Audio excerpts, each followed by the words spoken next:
హైదరాబాద్లోని forensic science ల్యాబ్లో రగిలిన అగ్నికిలలు రాష్ట్రంలో రాజకీయ శాఖ పుట్టిస్తున్నాయి. అది అగ్ని ప్రమాదం కాదని ఎవరో కావాలనే పుట్టించిన మంటలా ఉందంటూ బీఆర్ఎస్ ఆరోపిస్తోంది.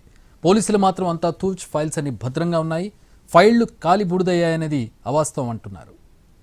హైదరాబాద్లోని నాంపల్లి ప్రాంతంలో ఉండే ఫోరెన్సిక్ సైన్స్ ల్యాబొరేటరీలో మంటలైతే చల్లారాయి, కానీ రాజకీయంగా మాత్రం ఇంకా వేడి పుట్టిస్తోంది. ఇది ప్రమాదమే కాదని ఎన్నో అనుమానాలు ఉన్నాయని బీఆర్ఎస్ ఆరోపిస్తుంటే పోలీసులు మాత్రం కొట్టిపాడేస్తున్నారు. శనివారం ఉదయం 10:08 ఫోరెన్సిక్ సైన్స్ ల్యాబ్లో అగ్ని ప్రమాదం జరిగింది. ఎఫ్ఎస్ఎల్ ఉద్యోగి సాయి కృష్ణ వెంటనే సీఐ శ్రీనివాస్ రెడ్డికి సమాచారం అందించారు.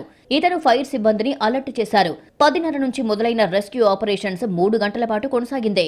మధ్యాహ్నం 1:30కి మంటలు పూర్తిగా అదుపులోకి వచ్చాయి. 3-4 గంటల పాటు నాన్ స్టాప్ గా మంటలు ఎగిసిపడితే ఫైల్స్ కాలిపోకుండా ఎలా ఉన్నాయి? కాలిపోయింది హార్డ్ కాపీలే, కానీ సాఫ్ట్ కాపీలు భద్రంగా ఉన్నాయని చెబుతున్నారు పోలీసులు.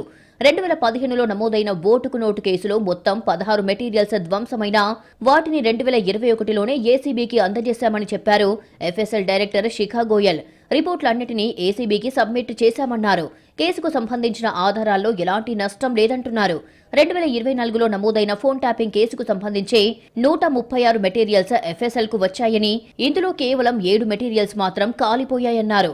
వీటిని త్వరలోనే రిట్రీవ్ చేస్తామని అంటున్నారు శిఖా Goyal.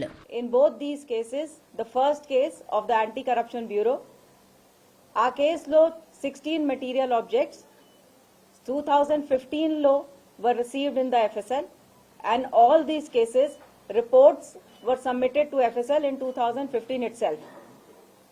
Our case law, any material objects have been returned back to the Honorable Court in 2021 itself. So ఆ కేసు గురించి ఏం మెటీరియల్ ఆబ్జెక్ట్స్, ఏం మెటీరియల్ మన ఎఫ్ఎస్ఎల్ లో లేదు. ఫోరెన్సిక్ ల్యాబ్ లో జరిగింది అగ్ని ప్రమాదం కాదని, పక్కా ప్రణాళికతో జరిగిన కుట్ర అని ఆరోపించారు బీఆర్ఎస్ వర్కింగ్ ప్రెసిడెంట్ కేటీఆర్.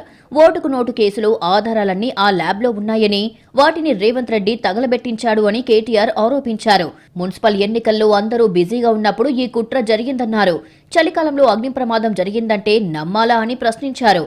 కానీ విచారణ చివరి దశకు వచ్చిన తర్వాత సాక్ష్యాధారాలను మాయం చేసే ఒక డెడ్లీ కుట్ర ఏదైతే ఈ రాష్ట్ర ముఖ్యమంత్రి చేసిండో, దీనిలో నిగ్గు తేల్చాలి అని కేంద్ర ప్రభుత్వాన్ని నేను డిమాండ్ చేస్తా ఉన్నా. కేంద్ర ప్రభుత్వాన్ని మేము డిమాండ్ చేస్తున్నాం, మీకు లాలూచి లేకపోతే రేవంత్ రెడ్డితో బడేబాయి ఛోటాబాయికి సంబంధం లేకపోతే ఈ కేసు విషయంలో వెంటనే ఈ ఫోరెన్సిక్ ల్యాబ్ తగలబెట్టిన నేరగాడు క్రిమినల్ రేవంత్ రెడ్డి మీద వెంటనే మరి సిట్టింగ్ జడ్జి ద్వారా వెంటనే ఎంక్వైరీ చేయించాలని చెప్పి కూడా మేము కేంద్ర ప్రభుత్వాన్ని డిమాండ్ చేస్తా ఉన్నాం. ఫోరెన్సిక్ ల్యాబ్ అగ్ని ప్రమాదం వెనుక కేటీఆర్ హస్తం ఉందన్న అనుమానం కలుగుతుందన్నారు Congress MP Chamala Kiran Kumar Reddy. Phone tapping కేసుకు సంబంధించి వివరాలు ఫోరెన్సిక్ ల్యాబ్ లో ఉన్నాయి కాబట్టి ముందే కేటీఆర్ రేవంత్ పై అబండాలు మోపుతున్నారని ఆరోపించారు. రేవంత్ రెడ్డి గారు ఓటుకు నోటు కేసుకు ముడిపెట్టి మున్సిపల్ ఎన్నికల సమయంలో తెలంగాణ ప్రజలను పక్కదో పట్టించి మిమ్మల్ని మీరు చేసిన దరిద్ర పాలన మర్చిపోయి మీరు చెప్పే మాటలలో ప్రజలు పడిపోయి రేవంత్ రెడ్డి గారి మీద విష ప్రచారం చెల్లి మీకు ఓట్లు వస్తాయనుకోవడము ఎంత మూర్ఖత్వం ఇది. ఏం మాట్లాడుతున్నావో పొద్దున్న లేస్తే నిద్ర పట్టక ఇప్పుడు మున్సిపల్ ఎన్నికలలో కూడా ఈ చింతపండు ఇద్దని తెలిసిపోయి ఏదో అబాండాలు వేయాలని. అగ్ని ప్రమాదంపై తెలంగాణ డీజీపీ శివధర్ రెడ్డి కూడా స్పందించారు. ఎఫ్ఎస్ఎల్లో జరిగిన ప్రమాదంలో కేవలం హార్డ్ కాపీలు మాత్రమే ధ్వంసమయ్యాయని, ప్రతి రిపోర్టుకు సంబంధించి సాఫ్ట్ కాపీ కూడా తమతో ఉంటుందన్నారు. కీలక ఫైల్స్ ఏవీ కాలిపోలేదని, ఒకవేళ 1-2 ధ్వంసమైనా వాటిని వెంటనే రిట్రీవ్ చేస్తామని స్పష్టం చేశారు.